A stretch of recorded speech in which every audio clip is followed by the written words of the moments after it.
Arnold.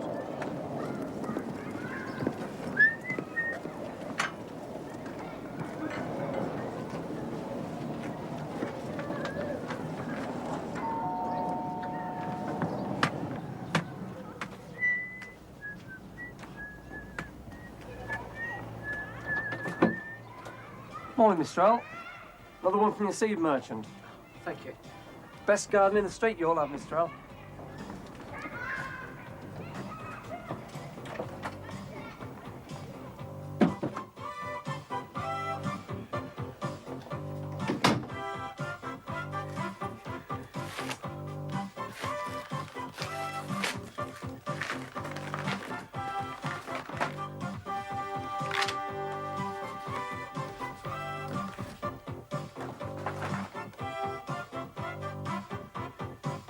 The fascinating thing is that the handwriting demonstrates exactly the characteristics that one would have expected. Oh, really?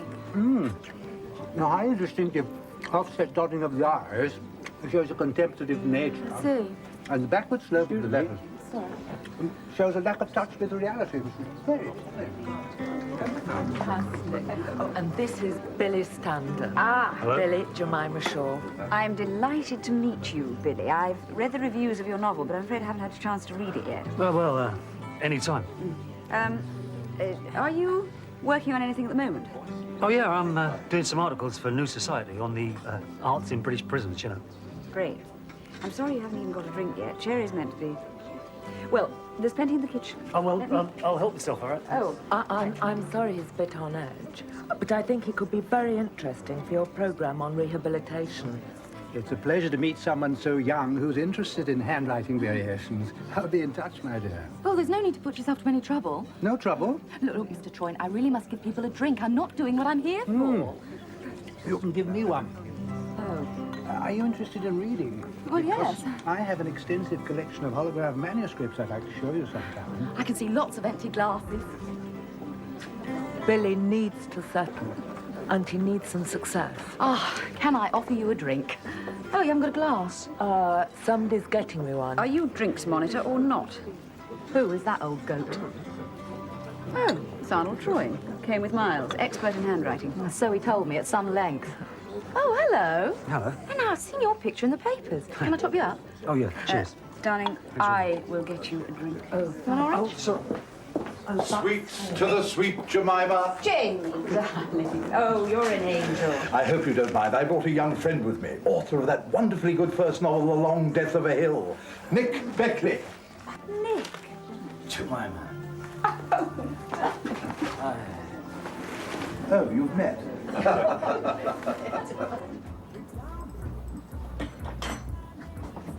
Morning, Mr. Earl. Oh, good morning. Off down the garden centre. That's right. Want a lift? Get you there much faster than this. Here. You can do my garden if you want. Cheers.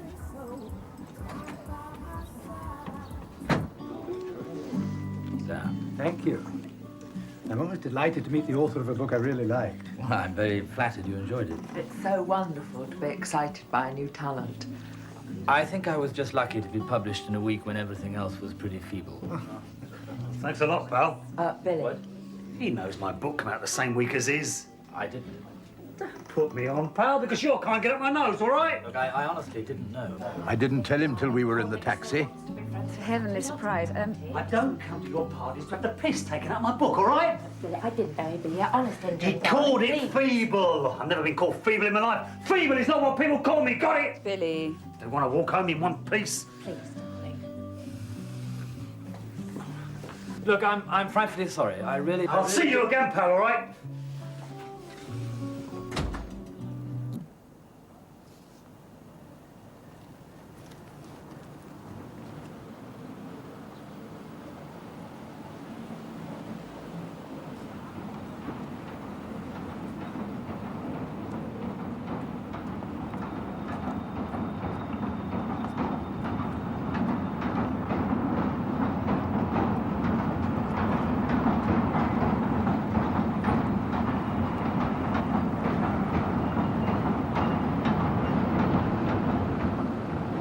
When I knew you at Cambridge, I didn't know you wanted to be a writer.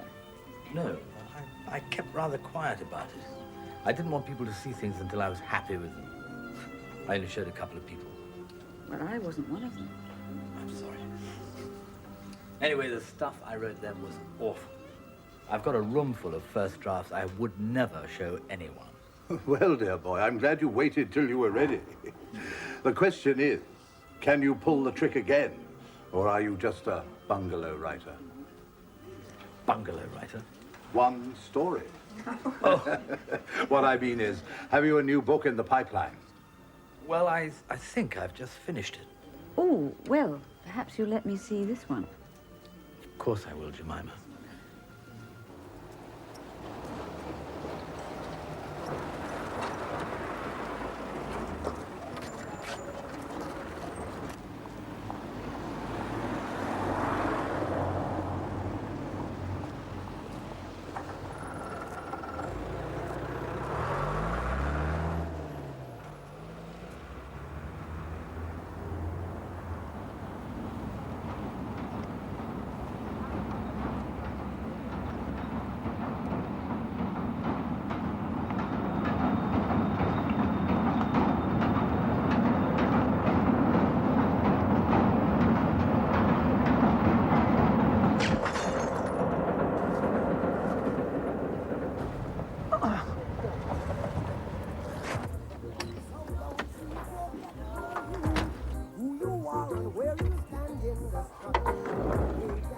All right?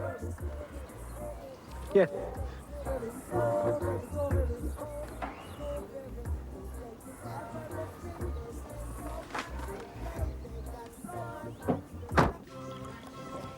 Mistaken identity. Well, that's what the papers are saying, No, but... no, no, not just the papers, Jane. The police, too. Oh. Apparently, that Katerina shop was a centre for Bulgarian emigres. Well, I suppose we'll have to accept that that's what happened. Yes, there's always the brewer's bit of literary rough trade. Billy Standen. But apparently V gives him an alibi for the time of the shooting. It does just seem such a tragic waste. He really was good, very promising. Whom the gods wish to destroy, they first call promising. Ah, dear Cyril Connolly. An apt remark for every occasion. How long did your affair last? Affair? Oh, come on. Whenever you meet someone you've dallied with, your Uncle Jamie can tell. Yes, all right. Well, one night of passion after a May ball and a month of a summer vacation coming to the realization we weren't in love. And we drifted apart. I don't even know what he did after Cambridge. Foreign Office, straight in. Oh. Well, perhaps in the course of his career, he got on the wrong side of the Bulgarian authorities. Perhaps. But he left the Foreign Office 4 years ago to concentrate on his writing. And there's nothing in The Long Death of a Hill to antagonize the Bulgarians. No, hardly. I don't think they're too worried about allegories in a Dorset village. No. There is, of course, the second book, which apparently doesn't exist. What? But he was going to show it to me. Exactly, but there's no sign of the manuscript. Well, who's looked for it? His wife. I didn't even know he was married. He nearly wasn't. Another 2 weeks and the divorce papers were through. But she is his widow, therefore his literary executor. And according to his agent, she says there's no sign of any manuscript. You think she's suppressing it? Who can tell? Certainly was no love lost between them. Maybe the book was about her. I just wish that someone could find out whether it exists or not. Yes. Someone. V, how well did you know Nick Beckley? Oh, I'd only met him since Long Death of a Hill came out. I mean, it was so exceptionally good that as editor of Critique, I felt I just had to get to know him in spite of what Billy said. What did Billy say? Well, he was just jealous that Nick's book got all the reviews. Nick talked to you at all about his writing? Yeah, he told me how he wrote. Always in longhand, with a 2B pencil, in ruled school exercise books. Yes, but what about the subject matter of his second book? Well, he was very secretive about that. It was with great difficulty I even got him to tell me the title. Which was? The Father-in-Law's Tale. What about Nick's wife? Did you know her? Lottie. No, I didn't meet her. Just heard about her. She sounded a disastrous wife for a writer. I mean, totally unsympathetic. I know how important it is for creative people to have partners who understand.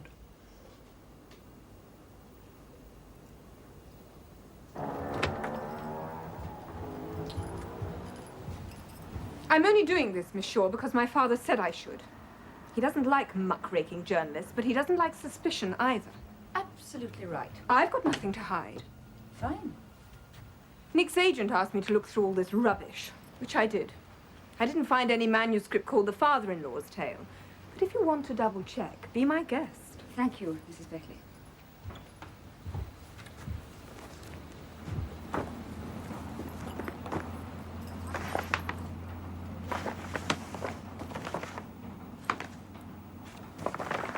This is the style my husband chose to live in, and he wondered why I didn't want to share it with him. His writing meant a lot to him. His first published book took him 3 years to write. Made him about £3,000. I don't regard that as any kind of return. He couldn't even afford to support me. I had to move back home with Daddy. Well, writers do need time to establish themselves. I could have understood it if he'd had a success first and then given up his job. That's what Ian did after Bombbuster took off. He gave up journalism. Ian Waring? Did Nick know Ian Waring? He's a very good friend of ours. Had you known him a long time? From Cambridge. I didn't know Ian Waring was at Cambridge. Well, that's where we met. Oh, which college were you at? Secretarial College. Did Nick and Ian see a lot of each other? Yes. But Nick was very jealous of Ian. It was because of Ian's success that Nick took up full-time writing. Oh, yes, but... The Father-in-Law's Tale. Oh, I thought I'd looked there. I gave it to Jamie to read first. After all, he's the one who really discovered Nick Beckley as a writer. Do you think Lottie was up to something? I don't know. She was behaving in a sort of rehearsed manner. But the manuscript's genuine. Oh, yes, I think so. Certainly written in 2B pencils in ruled exercise books. Thanks. Oh, one thing. Ian Waring. Bombbuster. Right. He was a friend of Nick's. I thought you might like to make contact with him. Seriously? Absolutely. His agent's Vic Aronson. Fine. Oh, incidentally, Billy Standen. Yes. I got the stuff you wanted on his career before he became a darling of the literary set. He was released from the scrubs 18 months ago after doing a 5 stretch. What for? Kicking some hood's head in with an ice skate. Yeah. No, just don't come on with that recession and publishing with me, baby. We know you always got the bread when you need it. Yeah, I know the reviews are cut. What the hell difference does that make? Yeah, but look, but...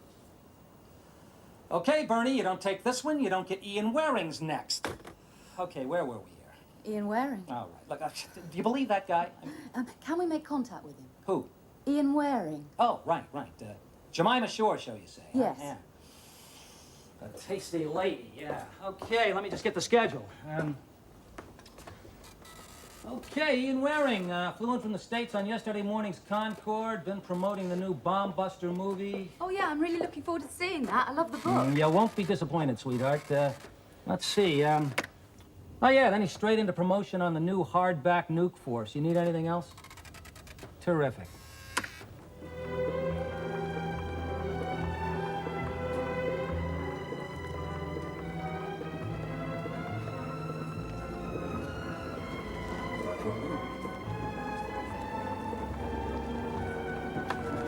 I do hope you enjoyed it.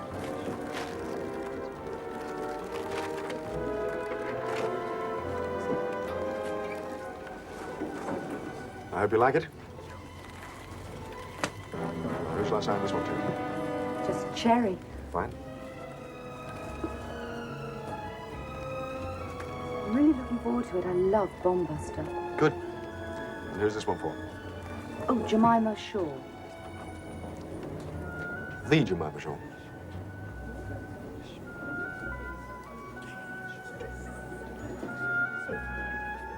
It's terrible about Nick. I can hardly believe it. He was such a sweet, quiet guy. It's ridiculous. You were that close? Same school, same college. Even when he was abroad, we always got together a couple of times a year. It's funny you and I never met when we were at Cambridge. We did, actually, when you were with Nick. Really? You were in the art and theatre set. Far too glamorous to notice me. We were just the noisy ones at the other end of the bar. Seems such a long time ago. In some ways. Suddenly seeing you again, it all comes back. What? Oh, being an undergraduate, doing crazy things. Oh, yes, well, we all did our share of those. Which particular crazy things did you do? Oh, mine were mostly kamikaze kicks of one sort or another. Like the Lanehurst leap, no? No. Different set, you see. You had to jump 15 foot from the roof of the college chapel to the roof of the Great Hall. Only to be undertaken at midnight by the very drunk. Nick wasn't into that sort of thing. No, no. He was doing sane things like going out with you. Only some of the time. Ian, I want your help. Sure. You promised to have lunch with me tomorrow. It's a deal. Now, I don't believe in mistaken identity theories, and my friends in the police are being very remote. Foreign Office inquiries, national security, the D list. Yes. Nick had 2 postings behind the Iron Curtain. In the cultural section. Uh-huh. You know what that means. Yes, well, that's all right if you happen to be writing a spy thriller. I don't think like that. They can get on with their diplomatic inquiries. I believe he was killed by someone much nearer home.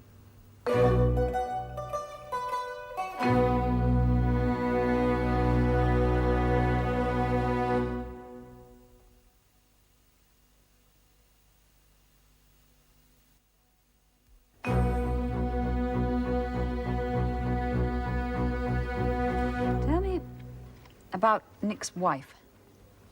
Lovely laundered Lottie. Why do you call her that? You know what laundering money is? Putting the profits from crime into legitimate business enterprises. Mm-hmm. Well, Lottie's education was a bit like that. Her father bought a Rodine for respectability, then finishing school in Switzerland. Expensive husband-hunting secretarial college in Cambridge. When he got himself a son-in-law in the Foreign Office, Morris Arnold reckoned he'd got the lot. But why did he need respectability so much? His money came from very dubious sources in the early days.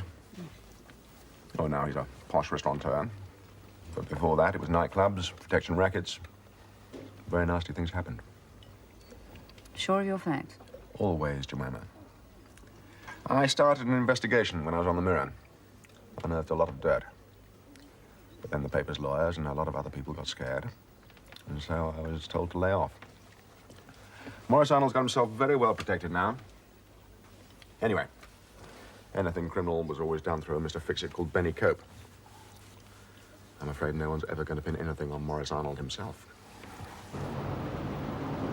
I have to get the facts right. You know, before I wrote Bomb Buster, I spent 6 months in Northern Ireland following the bomb disposal boys around. Then I did a stint with the SAS for Death Cake. My books need good research. You enjoy it. Back to the Lanehurst League. Yes, I love it. When I made the money, I tried gambling. I bought a racehorse. Thought I might write a book about it. And? No, I got bored. Steeplechasing's okay. It's exciting. But Dick Francis has got that one sewn up. Perhaps you should try being the man on the horse. I have. I rode a season in Ireland for Amos Dunner. I wanted the curry, you know. You're kidding. Feel that. Collarbone twice. Left wrist. Dislocated my knee. You're mad. Yeah, soaked on it. Danger and investigation. So I have to research bigger and more dangerous subjects. Which the public want to know about, so the books sell more, so you have more money, so you need even more danger to counteract it. That's about it. But you must see the appeal yourself. Jemima Shaw, investigator. Oh, yes. Don't you like to live dangerously? Yes, sometimes I do.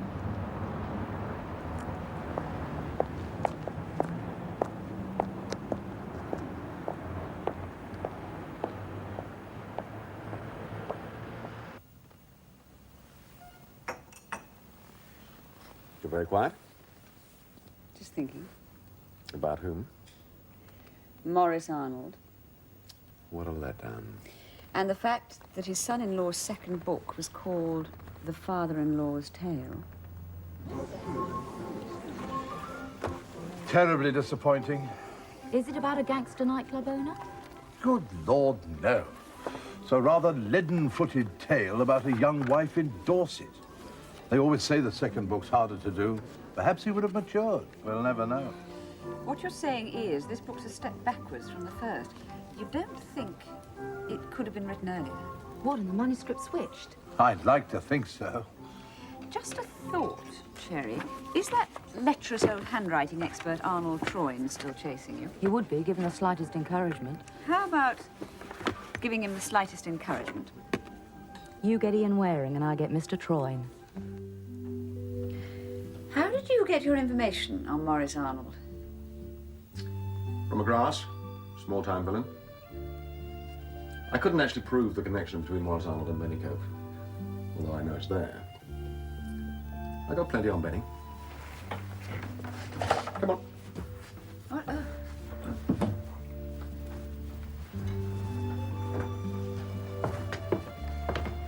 Can you put me in touch with this grass? Difficult. It was found 3 years ago in Epping Forest with a bullet through his head. Courtesy of Morris Arnold. Seems a reasonable assumption. Contract killing. Of course, you'd never prove it. No. Be interesting to follow it through, though. And end up with your kneecaps missing. Now, no one would hurt little me. This mark gives banana smiles for birthday presents. No, really. Make a smash hit book. You're right. Only if you're in it. Play your cards right. You could be one of the pages where it falls open.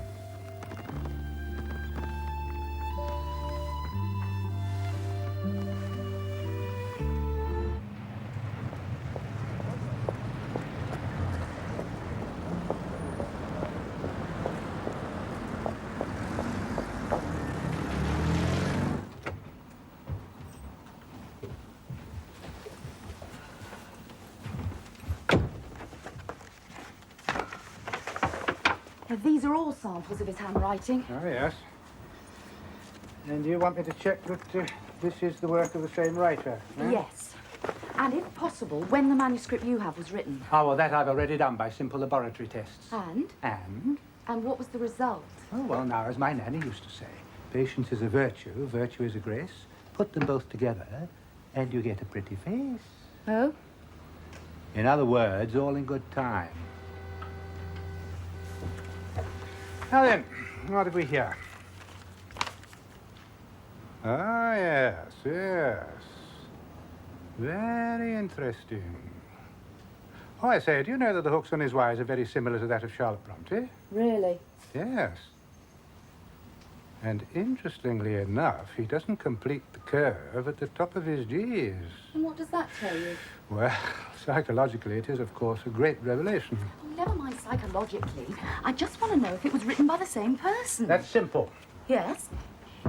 Come on, tell me. Well, now, again, as my nanny used to say, curiosity killed the cat. Oh, for heaven's sake. Nothing in this life, you know, young lady, is for nothing. Oh, yes?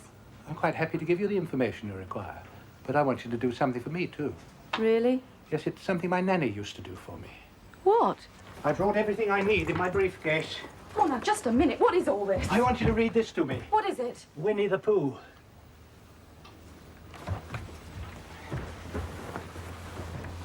Just a minute. Just let me get this straight. You say that you won't tell me about the manuscript unless I read Winnie the Pooh to you. Yes, that's right. A whole chapter. And that's all? I mean, you don't want anything else? No, no, no, no. You just sit on the bed and read to me.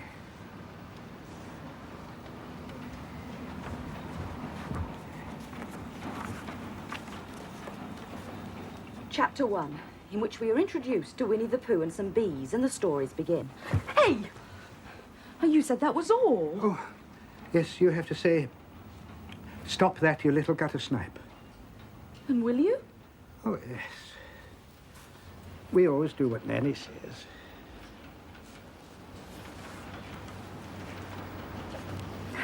Chapter 1, in which we are introduced to Winnie the Pooh and some bees and the stories begin. Oh, stop it! You little gutter snipe. Here is Edward Bear coming downstairs now. Bump, bump, bump on the back of his head, behind Christopher Robin. It is, as far as he knows, the only way of coming downstairs. But sometimes he feels there really is another way. There's any number of ways a contract killer might get paid. Money handed over direct, left luggage office, dead letterbox. With some of them, there's a kind of chain. Chain? Yes, there's a contact. Money sent there in a package along with a description of the job, photograph of the proposed victim, that sort of thing. Then the package is sent along to another address, maybe 3 or 4 times before it reaches the actual hitman. Route changes every few weeks, so it's almost impossible to trace. Oh, I see.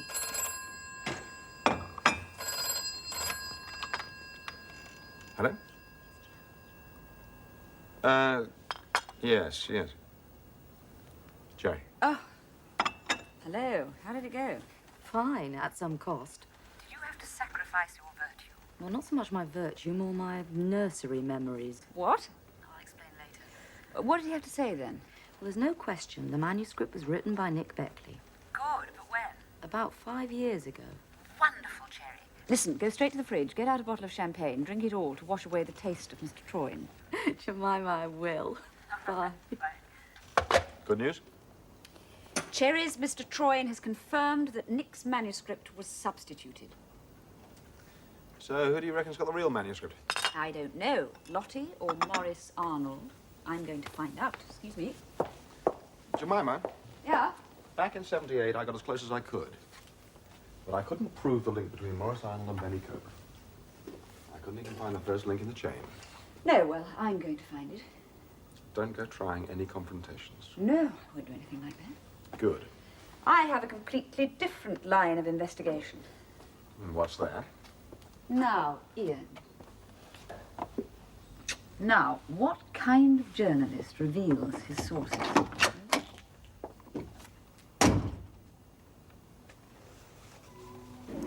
Yeah, and it wasn't easy doing that book. I mean, I'd never done any kind of writing before. And it is hard when you get out the nick. I mean, for one thing, you go a little bit mad trying to make up for lost time, you know. And people are prejudiced, no matter what you say. I mean, take V's literary crowd, for instance. I mean, they're okay, they're nice people. They make me very welcome, but it's as if I was some sort of performing monkey every time. I know, Billy. I'm sorry. Look, what I'm really trying to say is, I think I could do for your show. I've got something to say, and, well, it is a different sort of angle on all the old con-lark, isn't it? Billy, I think you'd be very good. Oh, great. That wasn't all I wanted to talk to you about. Well, when I first left school, I used to work in my aunt's pie and mash shop. Then I went Nick Beckley's death. Well, this is precisely what I'm talking about, Miss Shaw. I bandy words with a man at a literary party and everyone comes to the conclusion I've wasted him. Look, I've got an alibi. I've told the police my alibi. I'm telling you I didn't, all right? Billy, I believe you. I don't think you killed him, all right? Yeah, all right. Look, the son said he could have been a spy.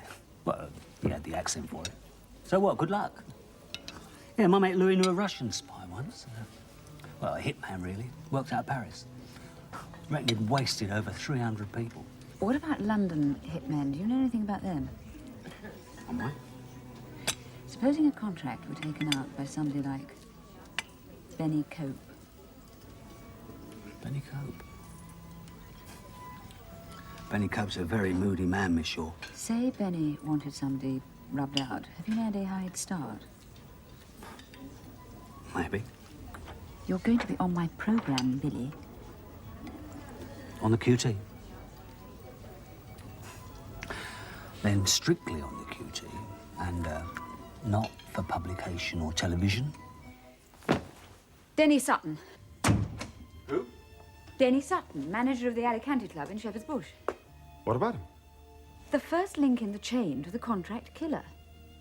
You're kidding. I have my sources. Are you sure? We can only find out by asking. Not we, Jemima. What do you mean?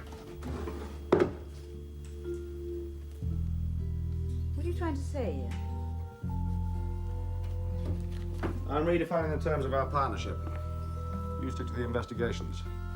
You're good at it. Better than I imagined. What's this for? I'll do the rough stuff.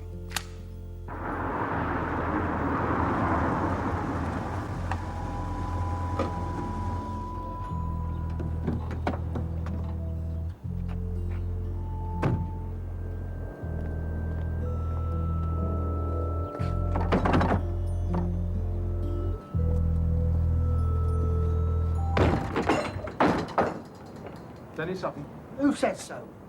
Do customers like that? Most of them take water with it anyway. I'll have to tell Benny Cope. You from Benny? Maybe. You had a package a few weeks ago from Benny. Did I? No comment, Governor. Benny doesn't like a package going astray. It didn't go astray. I sent it on like I was meant to. So you got the address right? Yes, I sent it to that big... What's your game? The package hasn't arrived and Benny wants me to check you remember the address. Big man. My pleasure, Governor.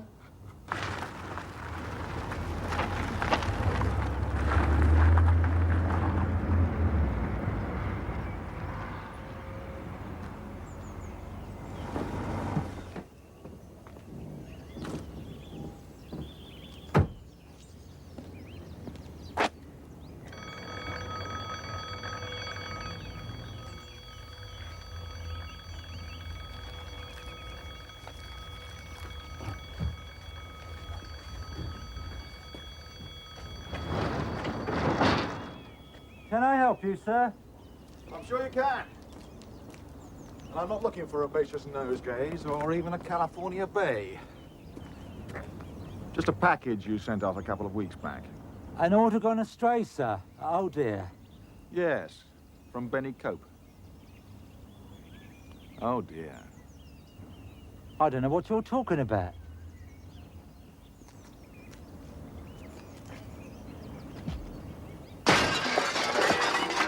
What a glass you got here.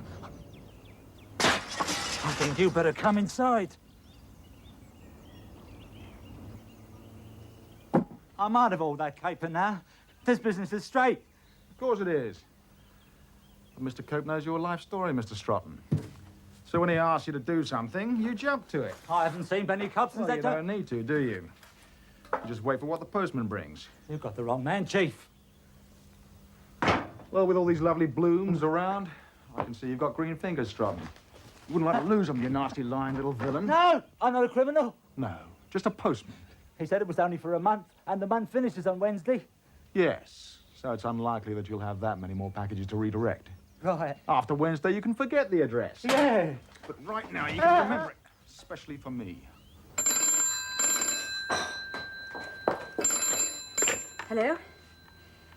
Ian. Have you? Listen, let me come and join you. Yes. Yes. Okay. But you take care of yourself. Bye. Ian? I don't want anything to happen to you.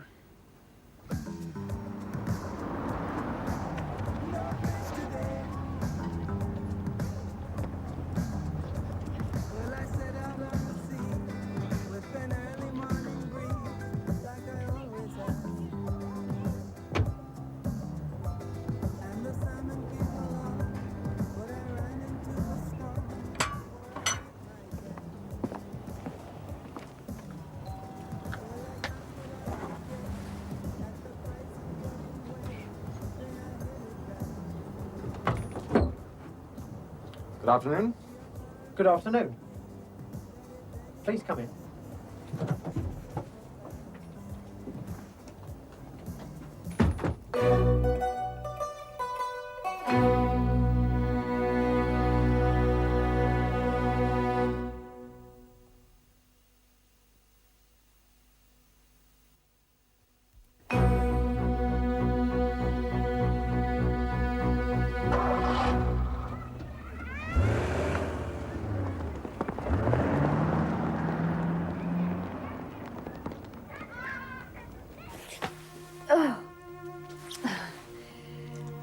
found the chain of command right down to the killer and right up to Benny Cope.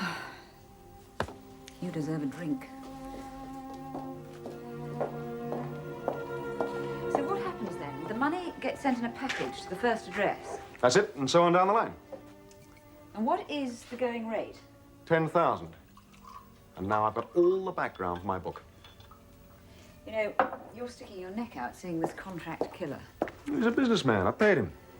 I often buy my plots. He won't bother me. You be careful. I will. If you knew how much I fancied you at Cambridge. I can't believe I'm really here. Well, you are. Of course, what you've found out is fine for your book, but it doesn't do a lot for the cause of justice. What do you mean? Well, I mean, all these villains are still at large, and we haven't proved the connection between Morris Arnold and Benny Cope. We'll never do that, Jemima. We know what happened, but we'll never prove it. And that's good enough for you? Has to be. Oh, it's not for me, Ian. What do you want to do? I want to find the murderers of Nick Beckley. Oh, come on, Jemima. Now, don't you think anyone could be persuaded to give evidence?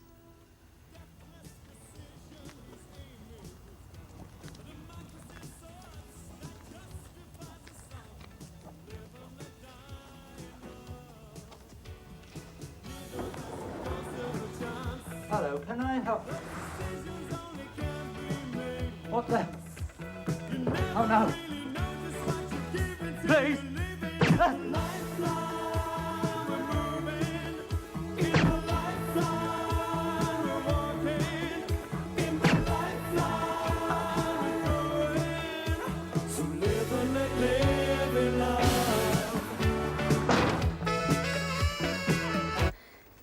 Mr. Troyne, I will not. Look, my objection is not to Winnie the Pooh. I feel just the same about Wind in the Willows and Rupert Bear. Don't you dare say that, you little gutter snipe.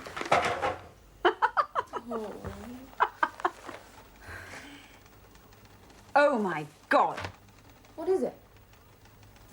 There are times when I wish I just stuck to making television programs. Yeah. That's exactly how they operate. Remove a face and the chain's broken. Dead men can't grasp Jemima. In cold blood? Well, Benny holds a tribunal in his billiard room, usually. Lights up the old cigar, sets up the Chevalier Regals, and Morris says, my warder tells me this what's-his-name is in need of an holiday, Mr. Chairman.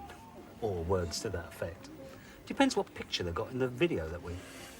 Barely seems credible. Well, that's the strength of your British villain. Runs the mob like it's his grocery chain. Your only rogue to compare with the British, or, precisely speaking, your East End Cockney rogue, who is the creme de la creme, is your Korean. Never cross a Korean. No, I'll try not to. You think I'm kidding? No, I believe you. But, Billy, I must ask you about Nick Beckley again. I didn't know him, Jemima. Didn't V ever bring him back to the flat? She'll get a spanking if she did. Billy, I'm trying to find out about who knew him, about his other friends. Well, that's just it. He didn't have no friends. He was a loner, lived for his writing. Well, that's V's story, anyway. Didn't V ever mention Ian Waring? Yeah, the blockbuster, Nuke Force. Yeah. He was Nick's mentor from way back, his teacher or something. Mentor? Yeah, heap of old crap, but V said he used to give him all his work to read. She couldn't understand it. Nick showed Ian his manuscripts? Yeah, so she said. Crazy. Charlie, would you tell those guys this is Ian Waring we're talking about and not some half-ass first-time novelist? No. Better yet, Charlie, just ask them if they've been to the movies lately. Yeah, I'll keep the line open. Hang on. Yeah, Carol. Jemima sure to see you, Vic. Yeah, send her in. Yeah, Charlie. Bantam, yeah. Well, Charlie, you tell the boys from Bantam we don't start talking under $1 million, okay? Hi, good to see you. Hey, you know, I love the show. Delighted you and Ian could get together. Thank you. Come on in. Sit down, have some sandwiches, whatever. Yeah, Charlie. Well, that's what I pay you for, Charlie. I talk, you listen. Hey, you know what's wrong with this country? Sorry. You just can't get a decent takeaway. It's pathetic. Here, you want some? No. Yeah. Oh, hey, listen. Sorry about this. Day's Trading just opened in New York. We got a little auction going on Ian's next book, paperback rights. You talking about Nuke Force? Oh, hell no. That was sewn up over a year ago. We don't even wait for Ian to write them anymore. I can do a deal on a synopsis. It was his new book I wanted to talk to you about. Oh, yeah? It's about a contract killing, isn't it? Yeah, terrific research. How long have you had the synopsis? Oh, a couple of months. Before Ian went to the States? Sure. Hey, you know something? I could have sold that book in a week, but I figured, hey, what the hell? Let him sweat, right? Huh? Yeah, Charlie. Oh. Charlie, that's beautiful. I knew they'd go out. Charlie, I love you. Thank you, Mr. Aronson. Okay, hang on a minute, will you, Charlie? Sorry, what was that? That's all I wanted to know.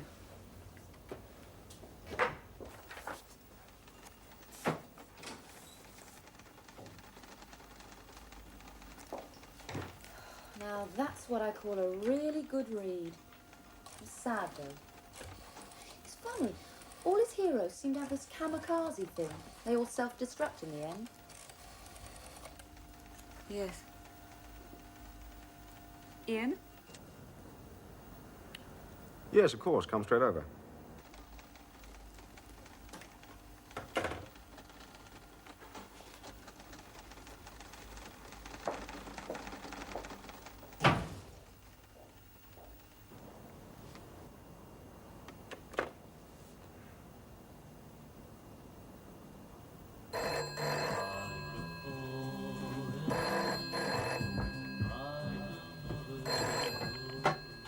Yes?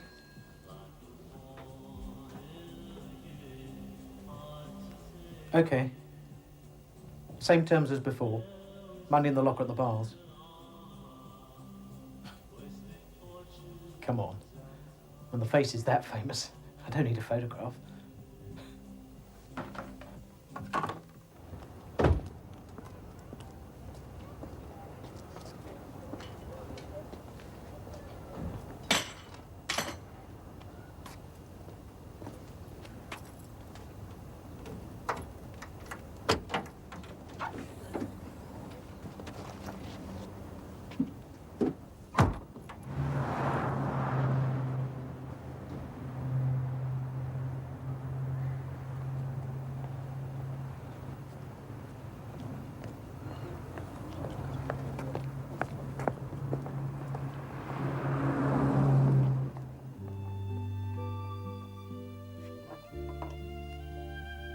Are you cold?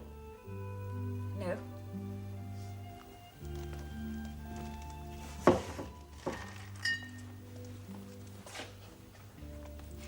The research you did on Morris Arnold and Benny Cope gave you the idea for the new book. Yes. Crime thriller, exciting, very dangerous. You suggested it, Jemima? No. No, months ago. You knew the theory, how the arrangements were made, but you had to check it actually worked. 10,000's nothing to you for a good plot, so you put it through Benny Cope's system.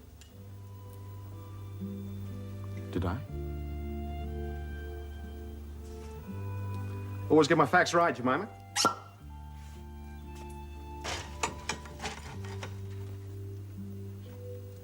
He was your friend. Why did you kill him? His success? Compared with yours? He was always better than me. It started at school. He got a scholarship to Cambridge, I got a place. And then he had you. He always beat me. When I had Bombbuster accepted, I thought I'd finally cracked it. He was still a Foreign Office pen pusher, and I was rich and... Then he gave up the job and wrote The Long Death of a Hill. As always, I was the first to read the manuscript. I knew it was brilliant.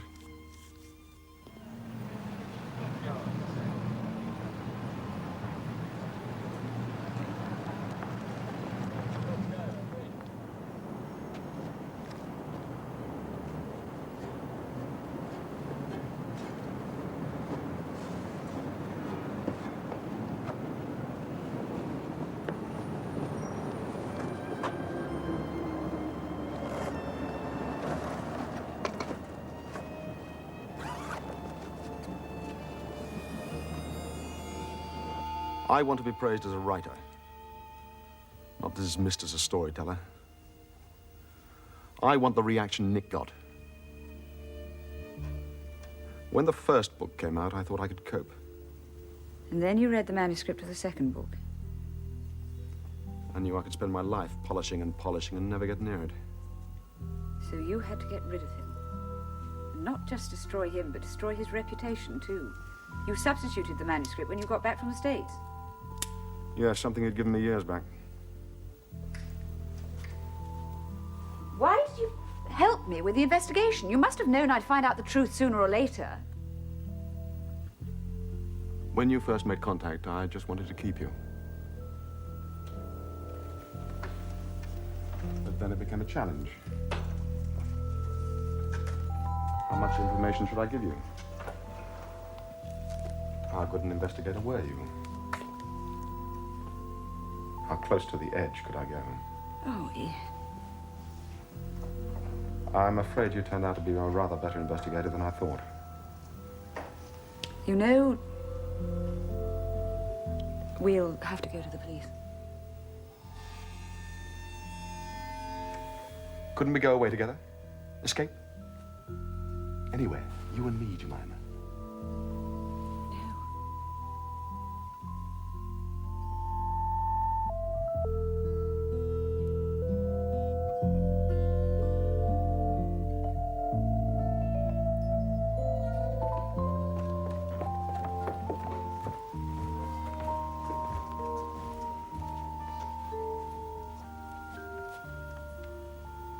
I wanted to destroy it, but I couldn't.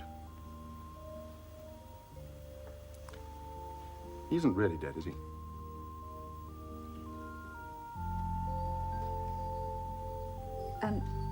Look, it'd be better if we do go to the police. Or do you want them to come and get you? No.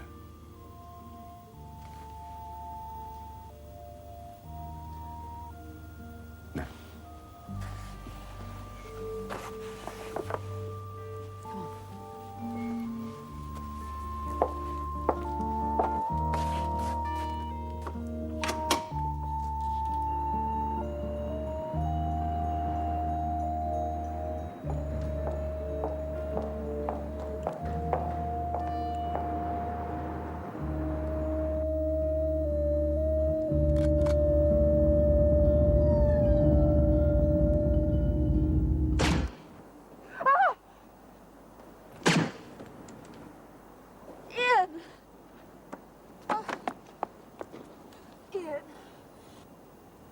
I thought for a minute that I love you, Jemima. After Stratton, it had to be me. Ian, don't.